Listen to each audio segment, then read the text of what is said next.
Hello friend, Jai Shri Ram. Let's start with case study 19. मेरे को लगता है केस स्टडी 19 ये बिल्कुल सेम है केस स्टडी 18, 17 और 18 की तरह। आप मेरा जो लास्ट वीडियो है 17 और 18, 16, 17, 18 केस स्टडी मैंने सॉल्व कराई है। आप वाली वीडियो जाके देखो, आपको बिल्कुल सेम लगेगी। Then solve with this. कोई भी क्वेश्चन आता है तो you can ask in the comment section. So we will directly go for case study 20। Okay, let's start with case study 20।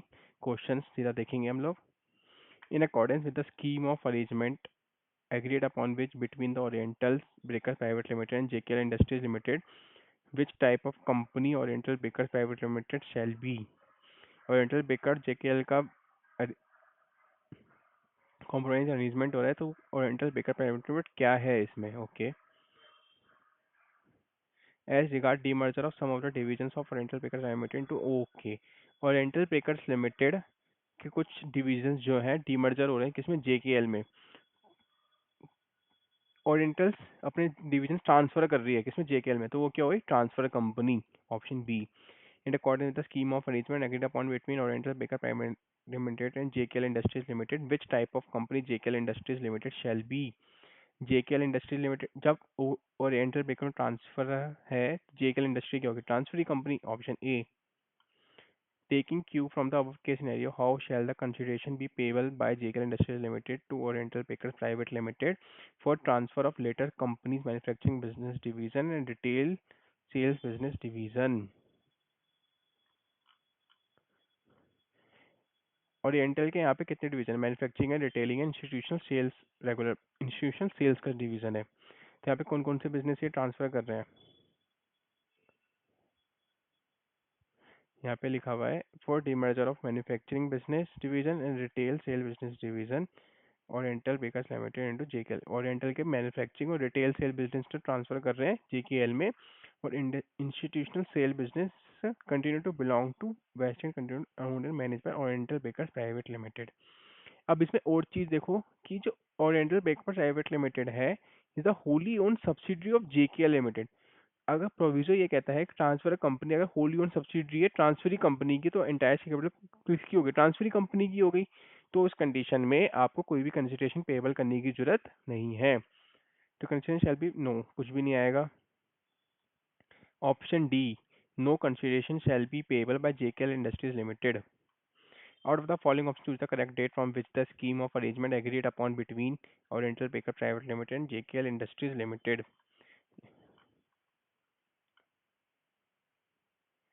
यहाँ पे डेट दे रखा है, नेशनल कंपनी लॉ की डेट दे रखी है यहाँ पे। Shall be appointed date of scheme as set in present form with any of the modifications as approved or imposed directed by NCLT shall be 1 April 21। तो यहाँ पे क्या होगी? 1 April 21। Option B. Choose the correct alternative from those stated below as to whether oriental bakers private limited shall be dissolve without binding up by virtue. अब उसमें क्या था, जो ओरिएंटल के 3 डिवीजन से 3 में से 2 ट्रांसफर हो रहे हैं, एक नहीं हो रहा, तो हम डिसॉल्व नहीं होगी कंपनी, कंपनी एग्जिस्ट करेगी। Since Oriental becoming getting demerged, it shall be dissolved. No. Since institutional sale of Oriental Bakers Private Limited is going to be owned continued by itself, shall not be dissolved. Option B is the correct answer. Okay, let's start with case study 21. अरेन private limited कौन सी company किस category में आएगी? पंखा industries किस category में आएगा? रेल स्टेशन देंगे। इस केस स्टडी 20 की तरह है, ये वाला भी केस स्टडी 20 की तरह है। सिलेक्ट है ये, आई थिंक ये वाला क्वेश्चन आया है केस स्टडी 21 में, तो ये वाला क्वेश्चन सॉल्व करते हैं। Select the correct option from those given stated below. Time period within the income tax department is required to make representations on the scheme of arrangement sent by Haryana Private limited and पंखा industries limited. Law कहता है कि अगर कोई भी notice Haryana Private limited company की तरफ से इनकम टैक्स डिपार्टमेंट को गया है, तो उसको within 30 days from the receipt of order अपनी रिप्रेजेंटेशन देनी पड़ेगी 30 days के अंदर। अब 30 days option income tax department permitted to make its representation within 30 days from the date of notice send by Haryana Private Limited from date of receipt of notice. Date of notice send थी, date of receipt कब मिला उनको? वहां के 30 days के अंदर। तो option B is the correct answer. Let's start with case study 22। यहाँ पे इस बार हमारी वीडियो जल्दी जल्दी हो गई क्योंकि 19 सेम था, 21 ऑलमोस्ट सेम था, एक क्वेश्चन इसमें अलग था, 22। ठीक है। तो विच of the following option specify the applicable form and time period which the Oak Tree Software Limited is required to submit the prescribed documents to the jurisdictional registrar of companies on establishment of its place of business in Chennai, Tamil Nadu? कोई भी foreign company अगर register होती है India में तो उसको form FC1 file करना पड़ता है with in 30 days of its establishment of its place of business. उसके जुरिस्डिक्शनल जो ROC होना चाहिए वो न्यू दिल्ली में होना चाहिए। Kolkata new new Delhi simple option में पढ़ो, New Delhi FC1 within 30 days, option B is the correct answer. Suppose Oak Tree Software Private Limited, after establishment of place of business in Chennai, Tamil Nadu, fails to deliver the required documents to the jurisdictional registrar of companies within the prescribed time. From the following option, choose one which is applicable. अगर वो prescribed time के अंदर अपने documents पर नहीं provide कर पाती तो उसको penalty देनी पड़ेगी between 1 lakh to 3 lakhs और उसके addition में 50,000 for each day जब तक documents submit नहीं हो जाते। तो इस condition में कितनी लगेगी penalty? Between 1 lakh and 3 lakh. 3 lakh 5 lakh नहीं है, 5 लाख ही है। ये Oak Tree solid shall punishable with minimum fine of 1 lakh and maximum 3 lakh in case of continuing offence with additional fine up to ₹50,000 for every day after first during with the contravention continued. Every officer of this foreign company who is in default shall be punishable with minimum fine of 25,000 and the maximum of ₹5 lakh. Option D is the correct answer. The case scenario states there was a change in directorship with the appointment of Mr. Somnath in place of Mr. Sumedi Soni. Which of the following options correctly specifies the form and time period within the OT? Okay, documents में alter करा है तो कब तक alter करना है? जिस day पे वो अल्टर हुआ है तो उसके 13 days के अंदर उसको फॉर्म FC2 में अपना अल्ट्रेशन फाइल करना पड़ेगा। Form FC2 within 30 days of alteration form FC2 जाता है। Option A. Regarding document submitted software choose the correct statement. All the documents required to file register by the can no English language में होना जरूरी है। All the documents file by register foreign company shall be in language territory to which the such language company no. All the company required to file the register by the foreign company shall be in English language and way any such language document. कोई भी ऐसी language जो document English language में नहीं है उसको translation उसकी provide करनी पड़ेगी और ड्यूली सर्टिफाइड्स को कराना पड़ेगा। फॉर एग्जांपल आप किसी साउथ में करा रहे हो, ईस्ट में करा रहे हो, वेस्ट में करा रहे हो या पंजाब में करा रहे हो, वहाँ पे कोई ऐसी लैंग्वेज है जो वहाँ पे रजिस्टर नहीं है, इंग्लिश नहीं चलती, वहाँ पे गवर्नमेंट ऑफिस में वहाँ की रीजनल लैंग्वेज में दे रहे हैं तो आपको उसको कन्वर्ट करना पड़ेगा इंग्लिश में और आपको ड्यूली सर्टिफाइड करना पड़ेगा और उसको फिर सबमिट करना पड़ेगा। Regarding the appointment of MD of software which of the following statements are correct.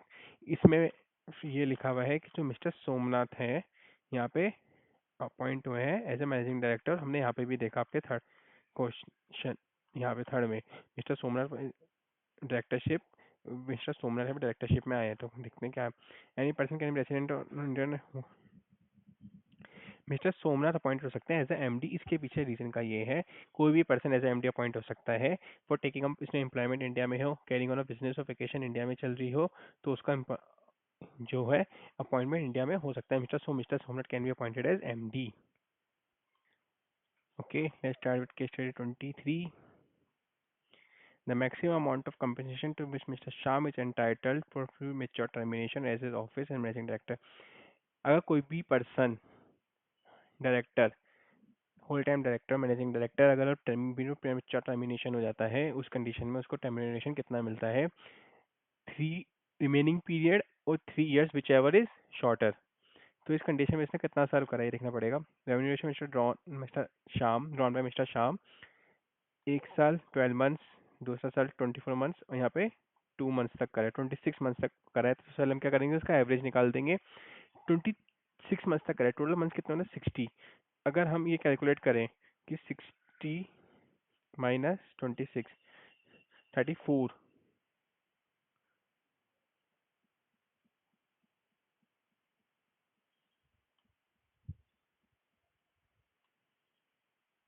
34, लेकिन इसमें 3 months और माइनस होंगे। रीजन 34 माइनस 3 31 months, क्योंकि इसमें लिखा हुआ है मिस्टर शाम वेकेटेड ऑफिस मैनेजिंग डायरेक्टर 31 में through his original tenure of appointment with Aloe Vera continue was continued to 31st December. तो 31st दिसंबर तक कितने मंथ्स बनते हैं? 31 मंथ्स बनते हैं। और इन सब का एवरेज लेंगे, कितना बन रहा है? 55 प्लस 62 प्लस 13 डिवाइडेड बाय, क्योंकि 26 मंथ सर्व करा है तो 5 lakhs into 31, that is 155 lakh. तो कितना आंसर आ गया? 155 लाख का 1.55 crore. Option D is the correct answer. Choose the following option effective capital of aloe vera products limited. अब इफेक्टिव कैपिटल कैलकुलेट करने के लिए क्या होता है? Simple, paid up share capital आती है, लेकिन उसमें paid up share capital consider करेंगे लेकिन शेयर एप्लीकेशन मनी नहीं आता, ठीक है। और कोई भी एडवांस अगेंस्ट शेयर्स भी नहीं आता। और क्रेडिट शेयर प्रीमियम अकाउंट पड़ा है, सरप्लस पड़ा है, वो लेते हैं। जनरल रिजर्व आएगा, लेकिन रिवॉल्यूशन रिजर्व नहीं आएगा। सिक्योरिटीज प्रीमियम लेंगे। लॉन्ग टर्म लोन्स आते हैं, डिपॉजिट्स आते हैं, repayable after 1 year, payable after 1 year ये आएगा। वर्किंग कैपिटल लोन नहीं आते। और कोई भी इंटरेस्ट ड्यू होता है फंडेड लेस फंडेड बाय, कोई भी इंटरेस्ट ड्यू है लोन पे जब तक फंडेड है वो लेते हैं। बैंक गारंटी लेते हैं। और कोई भी शॉर्ट टर्म अरेंजमेंट्स होते हैं वो लेते हैं। और जिसको रिड्यूस करते हैं, कोई भी इन्वेस्टमेंट्स हो रखी हैं और एक्यूमुलेटेड लॉसेस, तो म्यूचुअल फंड इन्वेस्टमेंट्स इसमें लेस कर देंगे और मिसलेनियस एक्सपेंडिचर इसमें लेस कर देंगे। तो 1000 लैक्स, हमने यहाँ पे क्या क्या ऐड करा है? 1000 lakhs general reserve, 1000 lakhs plus 500, securities premium आएगा 300, प्लस लॉन्ग टर्म लोन्स आएंगे 400, फंडेड आएगा interest on payable after 1 year, working capital loan नहीं आएगा 350, इसमें से माइनस कर देंगे, देन -50। टोटल कितना आया? 1900 लैक्स। 1900 का मतलब 19 करोड़। प्रोजेक्टेड कैपिटल कितनी होगी उनकी? 19 crore. Regarding the request mister J to inspect the contract of service entered by the company, which Mr. Tushar MD identified an incorrect statement. Incorrect statement. Members can inspect the contract of service only if the authorized by article. No, ऐसा कुछ नहीं होता। Member में inspect the contract only after payment of prescribed fee. कोई भी कभी भी कर सकता है वो, ऐसा नहीं है कि आपको आर्टिकल्स में लिखना जब भी कर सकता है। हाँ, ये होना चाहिए कि कॉन्ट्रैक्ट सर्विस, ये करेक्ट स्टेटमेंट है। ये दोनों क्या है? इनकरेक्ट स्टेटमेंट है। First and second is the correct answer, incorrect है, तो option B is the correct answer. What was the last date till which Mr. Tushar should have been appointed? Mister Tushar appoint हो जाने चाहिए कब तक? मि- अच्छा, यहाँ पे शाम छोड़ के जा रहे हैं तो उसकी जगह पे कौन आ रहा है? मिस्टर तुषार। मिस्टर तुषार ने ऑफिस कब ज्वाइन करा है? 31 जुलाई। अब इसमें लिखा हुआ है कि जब भी कोई भी एमडी होता है, वेकेट करता है ऑफिस, तो within 6 months from the date of such vacancy filled up by the board meeting हो जाना चाहिए। मतलब कोई भी एमडी अगर वैकेट कर रहा है ऑफिस, 6 मंथ्स के अंदर बोर्ड मीटिंग में बोर्ड के द्वारा वो पर्सन वैकेंसी फिल हो जानी चाहिए। तो कब तक हो जानी चाहिए? उन्हें वैकेट कब करा था? 31 मई को। 31 मई से कितने दिन बन रहे हैं? मई, जून, जुलाई, अगस्त, सितंबर, जून, जुलाई, अगस्त, सितंबर, अक्टूबर, नवंबर। कितने हो गए? 6 मंथ, नवंबर। तो 31, 11। यहाँ पर दोनों ऑप्शन सेम दे रखे हैं आईसीआई ने। ऑप्शन बी और सी दोनों जो भी सही लगे वो कर सकते हो आप। Whether continuation of Aloe Vera Products Limited for denying inspection to Mr. J was correct? If not, what are the consequences of the same? Mr. J, one of the members of Aloe Vera Products Limited, wants to inspect contract of service entered into by Aloe Vera Products Limited, Mr. Tushar, for assigning him the office of managing director, but he was denied to have such inspection on the grounds that the contract Mr.